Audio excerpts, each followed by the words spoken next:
2 से लेकर 11 तक की संख्याओं की विभाज्यता का नियम बताऊंगा। तो चलिए स्टार्ट करते हैं।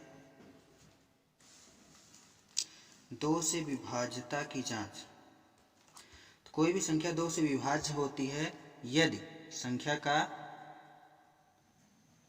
का इकाई का अंक 0 हो, 2, 4, 6, 8।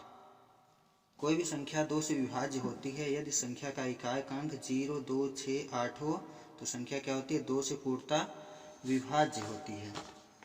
जैसे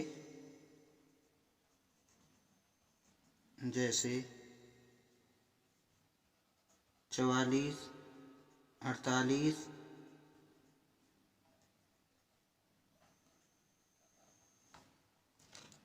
आदि। ये सब संख्याएं 2 से विभाज्य हैं। क्यों विभाज्य हैं? क्योंकि इकाई का अंक इसमें 4 है, 8 है, 0 है। संख्या का अंक 0, 2, 4, 6, 8 होगा तो संख्याएं 2 से हमेशा पूर्णतः विभाज्य होंगी। दूसरा है 3 से विभाज्यता की जांच। 3 से विभाज्यता की जांच में कोई भी संख्या 3 से विभाज्य होती है यदि अंकों का योग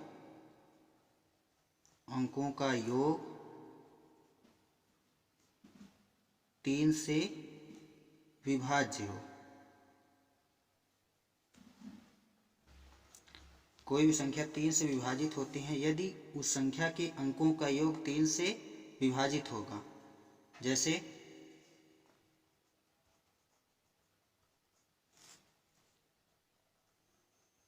ये संख्या मान लेते हैं। अब चेक करना है कि 1338 ये संख्या चेक करना है 3 से विभाज्य है कि नहीं। तो सबसे पहले इसके अंकों का योग ज्ञात करेंगे। 1 + 3 + 3 + 8, 3 1 4 3 7 8 15। अब देखेंगे 15 जो 3 से विभाज्य है, 3 से भाग देंगे, 3 कम 3, 3 25 15। 15 जो 3 से विभाज्य है, इसलिए 1338 संख्या भी क्या होगी? 3 से विभाजित होगी। ये भी संख्या अगर हम इसमें भाग देंगे तो यह 3 से विभाजित होगी। अब आती बात 4 से विभाज्यता की जांच। कोई भी संख्या 4 से विभाज्य तभी होती है यदि संख्या का इकाई व दहाई अंकों से बनी संख्या हो। अंकों से बनी संख्या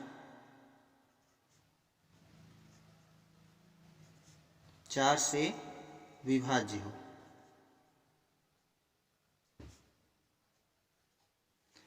संख्या का इकाई व दहाई का अंकों से बनी संख्या, इकाई व दहाई अंकों से बनी संख्या 4 से विभाज्य हो तो वह 4 से विभाजित होती है, या अंतिम दोनों अंक शून्य हो। अंतिम दोनों अंक शून्य हो। जैसे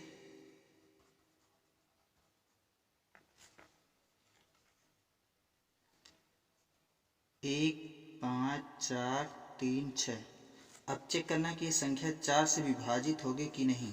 तो अंतिम दो अंक, ये दहाई का अंक है, ये इकाई का अंक, अर्थात 36 में अगर हम 4 से भाग देंगे, 4 नामा 36, कट गया। इसका मतलब 15,436 भी क्या है? 4 से पूर्णतः विभाजित है। या 600 मान लेते हैं, कोई संख्या 600। अंतिम दो अंक क्या होना चाहिए? शून्य होना चाहिए। अंतिम दोनों अंक शून्य हो। अंतिम दोनों अंक शून्य है, इसका मतलब यह भी क्या है? यह भी 604 से विभाज्य है। 5 से विभाज्यता की जांच करेंगे। तो 5 से विभाज्यता की जांच में कोई भी संख्या 5 से विभाज्य होती है यदि इकाई का अंक जो है 0 या 5 हो। 0 या 5 हो तो वह संख्या क्या होती है? 5 से पूर्णतः विभाज्य होती है। जैसे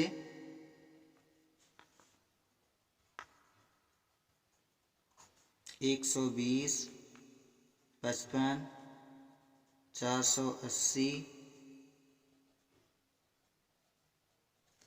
आदि। ये सब संख्याएं क्या है, 5 से विभाज्य होंगे। क्यों विभाज्य होंगे? क्योंकि इकाई अंक या तो 0 हो या 5 हो। 0 है, 5 है, 0, 5 है, तो ये सब संख्याएं जो हैं 5 से पूर्णतः विभाज्य हैं। 6 से विभाज्यता की जांच करेंगे। 6 से विभाज्यता की जांच में कोई भी संख्या 6 से विभाज्य होती है यदि कोई भी संख्या 6 से विभाज्य होती है यदि वह संख्या 2 से विभाज्य हो, 2 से विभाज्य हो एवं 3 से विभाज्य हो। अर्थात 6 से वही संख्या ही विभाजित होगी जो 2 और 3 दोनों से विभाज्य हो। जैसे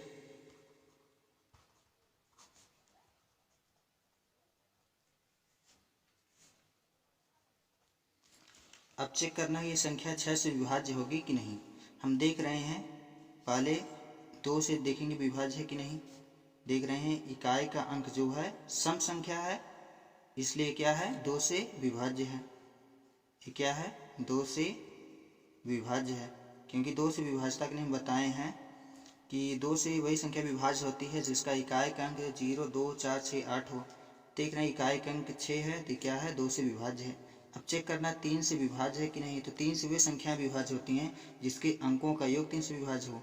तो 1 + 4 + 5 + 9 + 2 + 6, अब ये हो जाएगा 4, 1, 5, 5, 10, 10, 9, 19, 19, 2, 21, 21, 6, 27, 27 में 3 से भाग देंगे, 3, 9, 27, अर्थात इसके अंकों का योग भी 3 से विभाज्य है। अतः ये संख्या क्या होगी, अतः 14, 5, 9, 2, 6, 6 से विभाज्य है।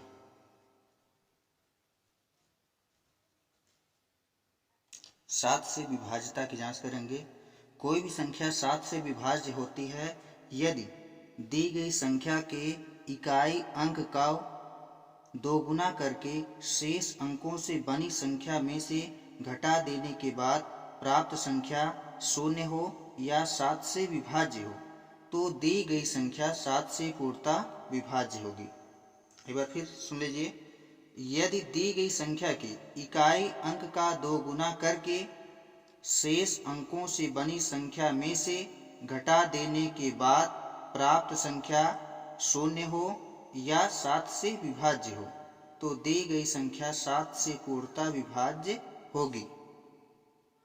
जैसे चेक कर लेते हैं कोई संख्या लेकर 2429, 2429। अब चेक करना है संख्या 7 से विभाज्य है कि नहीं। हम क्या बताए थे, इकाई अंक का दोगुना करने पर इकाई अंक कितना है, 9 है।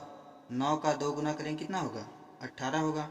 अब इस 18 को शेष संख्या जो बचेगी, कितना शेष संख्या है, 242 माइनस कितना करेंगे, 18 करेंगे, कितना आएगा, आ जाएगा 224 आएगा,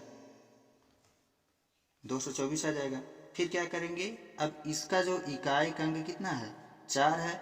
4 का 2 गुना करेंगे, 4 दूना 8 होगा। अब 22 में से 8 को घटा देंगे, दूसरा स्टेप हो जाएगा 22 माइनस 8। 22 में से 8 घटाएंगे कितना आएगा, 8 घटाएंगे, 22 में से 8 घटाएंगे तो आ जाएगा 14। अब देख रहे हैं जो संख्या 14 है 7 से विभाज्य, 7 से भाग देंगे, 7 के अनुसार 7 दूनी 14, यह पूरा का पूरा कट जा रहा है। इसका मतलब 2429 जो संख्या है पूरी की पूरी क्या है, 7 से विभाज्य है। एक और उदाहरण ले लेते हैं।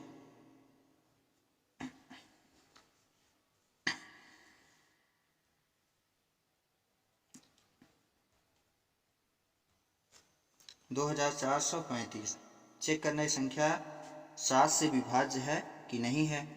तो क्या करेंगे, इकाई अंक कितना 5 है, 5 का 2 गुना करेंगे, 5 दूना 10। शेष संख्या कितनी बचेगी 243। अब 243 में से 10 घटा देंगे तो आ जाएगा कितना 233 आएगा। फिर अब इकाई का अंक कितना है 3 है। अब 3 का 2 गुना करेंगे, 3 दूना 6। अब घटा देंगे 23 माइनस 6 आएगा कितना, तो आ जाएगा ये 17। अब देखेंगे 17 जो क्या है 7 से विभाज्य नहीं है।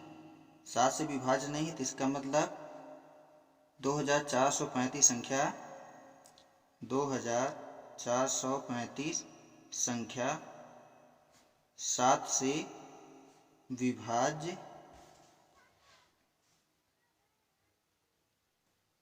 नहीं है। अब चेक करेंगे 8 से विभाज्यता की जांच। तो कोई भी संख्या 8 से विभाज्य होती है यदि संख्या का अंतिम 3 अंक, संख्या का अंतिम 3 अंक 8 से विभाज्य हो या अंतिम 3 अंक शून्य हो, या अंतिम 3 अंक शून्य हो। मतलब कि संख्या 8 से विभाज्य वही होगी जो संख्या का अंतिम 3 अंक 8 से विभाज्य होगा या अंतिम 3 अंक क्या होगा शून्य होगा। जैसे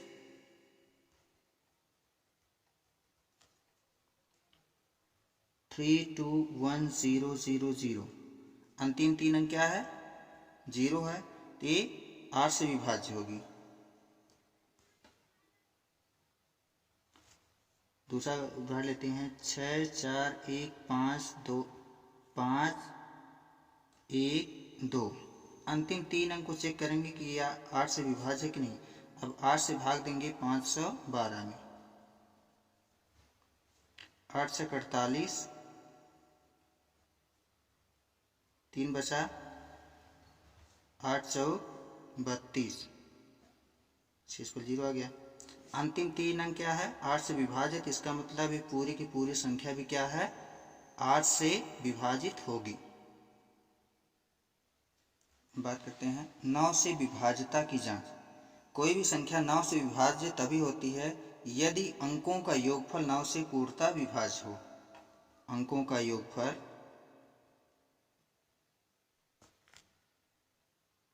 अंकों का योग 9 से विभाज्य हो। अंकों का योग 9 से विभाज्य हो तभी जो संख्या होगी 9 से पूर्णतः विभाजित होगी। जैसे 29034। अब चेक करना कि यह संख्या जो है 9 से विभाज्य है कि नहीं। तो इसके अंकों के योगफल ज्ञात करेंगे 2 + 9 + 0 + 3 + 4। 9 2 11, 11 4 3 7, 11 7 18, ये 18 है। और 18 में अगर हम 9 से भाग देंगे तो 9 दूना 18, पूर्णतः कट गया। इसका मतलब ये है कि जो ये संख्या है पूर्णतः क्या है 9 से विभाज्य है। बात करते हैं 10 से विभाज्यता के नियम। कोई भी संख्या 10 से पूर्णतः तभी विभाज्य होती है यदि इकाई का अंक शून्य हो। कोई भी संख्या 10 से तभी विभाज्य होगी यदि इकाई का अंक शून्य हो। जैसे 150, 280, 4000 इत्यादि। हम देख रहे हैं कि इकाई अंक जो है 0 है, इसका मतलब ये संख्या जो क्या होगी 10 से पूर्णतः विभाज्य होगी। बात करते हैं 11 से विभाज्यता की जांच। तो इसका नियम है, यदि दी गई संख्या के इकाई अंक से बाईं ओर चलने पर विषम स्थानों पर अंकों का योग तथा सम स्थानों के अंकों के योग का अंतर या तो 0 हो या 11 से विभाजित हो तो वह संख्या 11 से विभाजित होगी। जैसे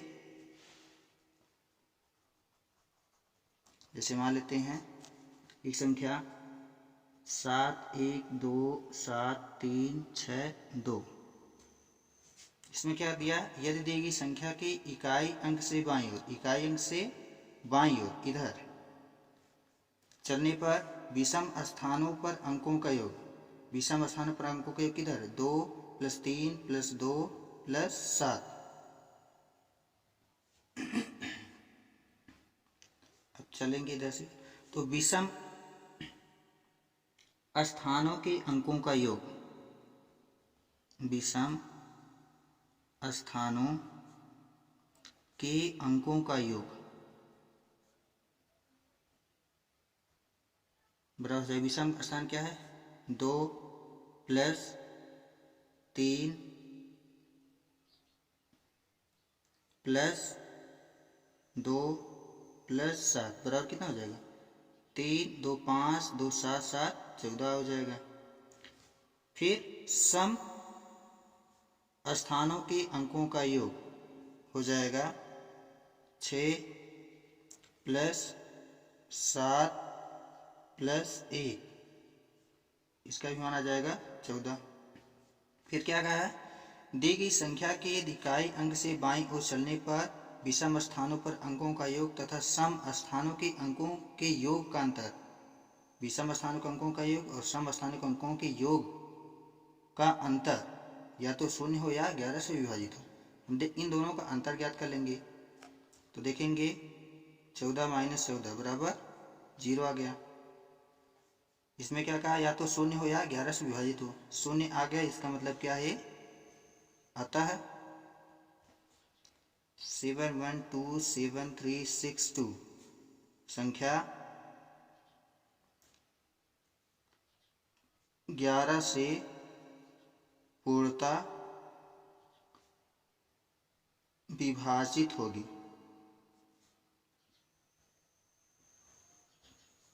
इसी प्रकार अन्य संख्याओं के लिए भी चेक कर सकते हैं।